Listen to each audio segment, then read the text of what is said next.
since the days of starving with just clothes on. This has been the most enjoyable episode. Sweet and delicious seaweed salad, endless wild fish and shellfish, nutritious hairy roots, and even a luxurious seaside villa. A proper survival show, but Desi turned it into something new. Yesterday he entered the cold Arctic Circle. The crew felt sorry for him, so they directly dropped him at a 3,000 meters mountain peak. No clothing, no survival gear, only some simple filming equipment. In 10 days, he must not only survive, but also reach a decent quality of life. At this time, surface temperature was close to -30°C. The mountaintop was barren. Once night fell and he was stuck there, he would surely freeze like cured meat. After surveying the terrain, Desi planned to head down to the small forest below. As the saying goes, climbing up is easy, going down is hard. After only a few steps, the snow swallowed him whole. Helpless, he created his own sled method. This trick was quite clever, saving both time and energy. The only risk, don't hit a rock or he'd explode on the spot. After trekking for hours, dehydration started kicking in. Unable to find a flowing stream, he cracked open some frozen seafood instead. The taste was surprisingly amazing, even sweeter than mountain spring water, but the vegetation around was too damp, making it impossible to light a fire overnight. He stuffed wild grass into his pants, hoping his little brothers could help him out. If lucky,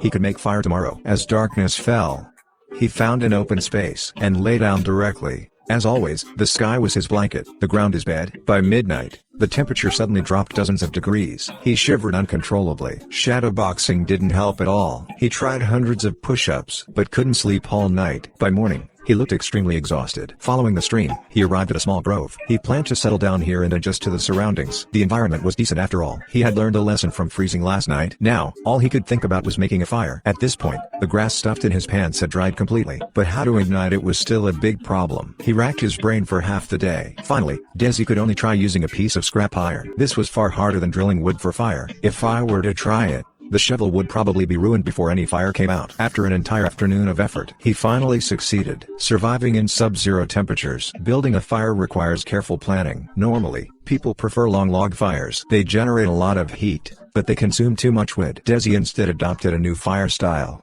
He arranged it in the shape of a star. This way, he could both stay warm and save fuel. It must be said, clever people really do have lots of tricks. During his free time, Handy Desi also set up a small hammock. No matter how tough survival gets, he insists on having all the essentials. He picked 2 wild ginger fruits to fill his stomach. Then he lay down directly, hoping to eat something better tomorrow. After dozens of hours without protein, hunger made Desi hallucinate. He mistook moving droplets of water for tadpoles. It was truly too much to bear. As a last resort, Desi chewed on grass roots. The way he ate, even food critics might call him an expert. When he returned to camp, he was completely stunned. The sea level had risen by dozens of centimeters. Water had already seeped through the ground. Cleverly, he hurried to relocate the fire. Playtime is one thing, but losing the fire would be no joke. The shack he stayed in before wasn't very good. He collected a pile of wood. Handy Desi returned to his old craft. This type of sloped shelter is great. It not only blocks sun and rain, but also helps retain the fire's heat. After finishing, he laid palm leaves on the roof. A deluxe little hut was completed. Mission accomplished. It had already been 4 days. Desi still hadn't had a proper meal. As darkness fell, he decided to search for food tomorrow. But during the night, something happened. His cozy little hut suddenly collapsed. Luckily, he was still unharmed. He gathered some branches and palm leaves again. Handy Desi got back to rebuilding. Even though it was raining, it didn't affect his work at all. From his smile, it was clear he was confident in the quality of this hut. After a long day of hard work, it was time to go find some food. While searching on the beach, Desi discovered many empty shells. This was a good sign. It meant there were still other seafood nearby. Sure enough, every few steps, he harvested a handful of high-quality ingredients. With just simple cooking, he didn't need any seasoning at all. Only the natural flavor was worth tasting.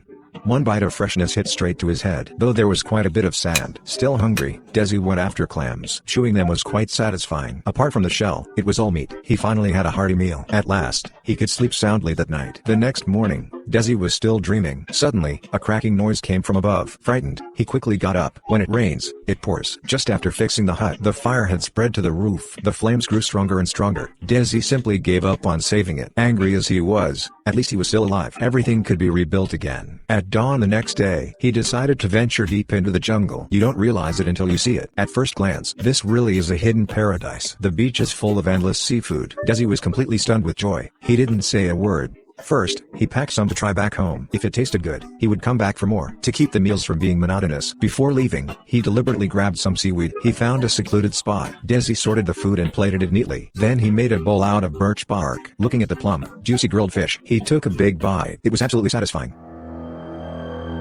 art. It is actually wonderful. Afterwards, he had a couple of bites of seaweed salad. The quality of life instantly went up several levels. Surrounded by endless seafood feasts, Desi felt he could live here for a year. Life in the wild is wonderful, but eventually he had to return to reality. After spending his last night there, Desi washed up, shaved, and set off for home. Before heading back, he replenished with a high-protein meal. But after returning, his grandmother wasn't pleased. It was a 50-kilogram American wild camel, but Grandpa Desi simply refused to eat it. He just removed one camel leg and walked away. Camel legs contain a lot of fibers. They are the best material for making fishing line. It's said to withstand hundreds of kilograms. To test Desi's survival skills, the crew abandoned him at 4,000 meters altitude in the Atacama Desert, known as the driest desert in the world, without rival. Annual rainfall doesn't exceed 4 centimeters. As always, he couldn't bring tools or survival gear. All he had was a cheap $3.50 drone, and nothing else, just a big bag of worthless lithium batteries. With no maps or compass, he cleverly used refraction of light to quickly confirm his direction. After just a few steps, he already felt the despair of the thin air. With his survival instincts active, Desi prioritized searching for water. Soon, a canyon blocked his way. With such rugged terrain, normally one should detour. But without following the canyon, he'd never find water. He wandered there for hours, only to realize he was circling in place. As the sun slowly rose, ground temperature soared past 40 degrees. In such conditions, staying calm was vital. One mistake could be fatal.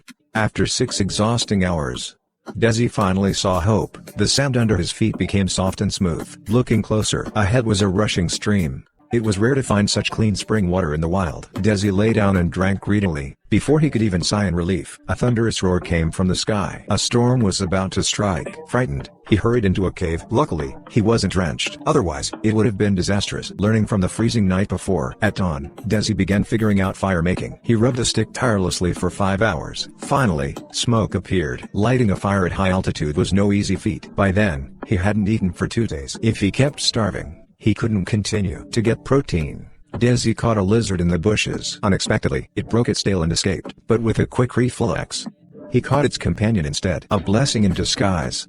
It had the same familiar chicken taste. With protein in his system, Desi instantly regained vitality. In the blink of an eye, it was the 3rd day. The nights in this cursed place were freezing. Desi was woken from his springtime dream by the cold. Nearby, he collected some tar. He lit it and put it in a container. It became a rare source of light and warmth. At dawn, before the sun beat down, he packed his gear and continued. He hadn't gone far when a dead animal appeared in his sight. Carefully studied it for a while. The flesh had rotted, giving off a foul smell. But the camel's legs were still useful. By extracting the tendons inside, they could be refined into fishing line. The weather in high-altitude areas is truly unpredictable. One moment the sky is clear, the next moment it's pouring rain. Time was short and the task heavy. Bear Grylls didn't stop moving. Suddenly a torrent blocked the way. Anyone else would have rushed straight across. But Bear's swimming skills weren't great. Afraid he might drown halfway and never be seen again. Good grief. Carrying a 50 kilograms backpack, he trudged along. Bear was exhausted like a husky. He had no choice but to rest overnight before setting out. This small cave became his shelter. Its size was just right to fit him. As usual, the sky was his roof, the ground his bed. Just for one night, he had gone 4 days without a proper meal. Bear's thinking grew more and more muddled. At night, hiding in his blanket, he shed countless tears. If he didn't actively find protein soon, it would be hard to survive and leave the desert alive. Using soaked rubber bands, he quickly handcrafted a fishing line. He baited it with the stinking camel meat. The rest was left to fate. To increase his chances of getting food, he dug traps near insect burrows. As long as the exit was blocked, the critters inside would have no escape.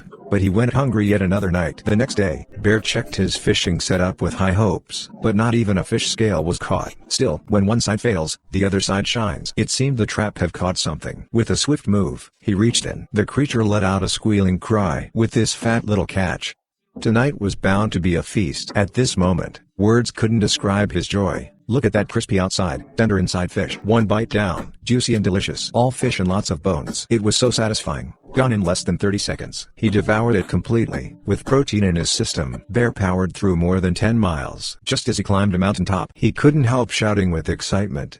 The destination was close. With a clear goal, he felt unstoppable. But soon he froze. A deep canyon appeared at his feet. This left him dumbfounded. Taking a detour would cost too much time and energy, so he forced himself to charge down. After climbing up the other side, he gasped for air. Unexpectedly, another gorge appeared ahead. So angry he almost collapsed on the spot. With no better option, he could only keep moving forward. As Du Fu once said, after storms comes the rainbow. Sure enough, just after crossing the gorge, Bear discovered a river. But after tasting it, something was off. The water was slightly salty. Still, that was good news. It meant the salt lake wasn't far. After trekking for hours in the heat, his throat was dry as fire, but only a little melted ice was left in his flask. He had to drink sparingly. After crossing several mountain ridges, his strength was nearly drained. He had no choice but to rest for the night. In this place, it hardly felt like a desert.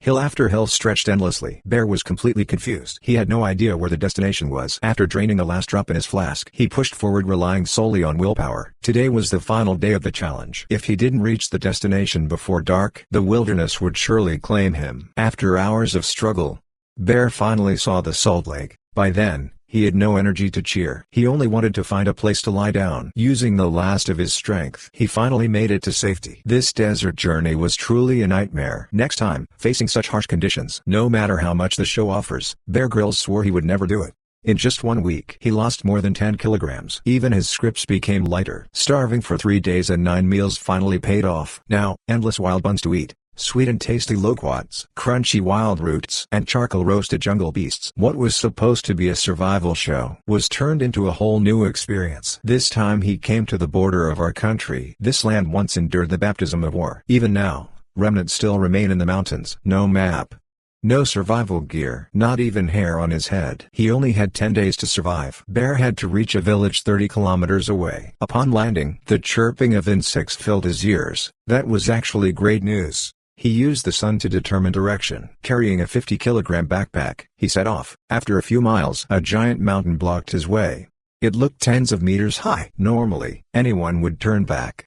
But Bear chose another route. It wasn't as easy as expected. The ground was full of thorny plants. Every step was painful. Combined with the heavy load and harsh terrain, it became a brutal test of stamina.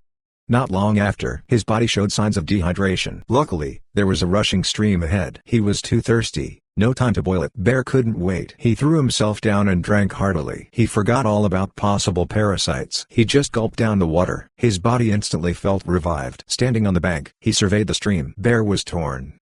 Taking the waterway could save strength, but it might lead him astray. After half an hour of hesitation, he decided to take the gamble. He gathered old wood and put his carpentry skills to use. Even Master Luban would call him skilled. Without math or blueprints, he built himself a raft.